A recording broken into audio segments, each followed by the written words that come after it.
Fiction allows you to do anything you want. That's its nature. It's bounded only by the writer's imagination. So you can you can do anything you want in fiction except argue that you are being factual. You can even say that I'm telling the truth and that I've written this story and there's something fundamentally human about it, therefore it is a truthful story. But the one thing that distinguishes fiction from nonfiction is that fiction never really happened. Certain elements of it may be real, are probably real, but the story itself in its entirety did not happen.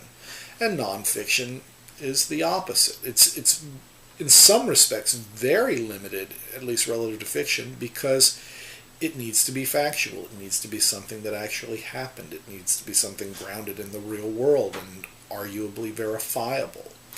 So in certain ways, the essay is a far more local project than, say, the short story.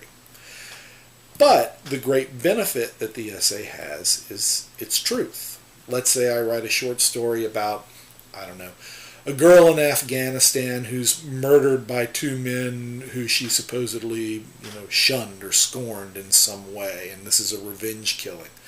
Well, if I write that as a piece of fiction, it's emotional and it can be moving and it can shed light on a real world problem. But if I write the same thing as an essay and said, this happened, this is going on now, this is real, that story gets a certain extra power that the fiction does not possess. And that's really the chief virtue of nonfiction, that it speaks to something palpable that fiction doesn't necessarily. The other thing nonfiction can do that fiction can't is it can be discursive. It can be strongly analytical, even in a creative mode. There is a certain strand of fiction, a high postmodern fiction, that's concerned with its own processes, it's metafictional, and so it makes these kinds of explanations. But I don't think it's gained traction in the way that essays have. Professors like me and probably a certain portion of the literati really enjoy postmodern fiction, but not exclusively. The nice thing that the essay can do is it can step outside its narrative mode or its imagistic mode or its lyric mode and offer some kind of discussion or commentary or extra level of explanation, exposition, what have you, that seems normal and even necessary in the context of most nonfiction pieces. And fiction has a much harder time doing that. So that to me would be the virtue of the essay form.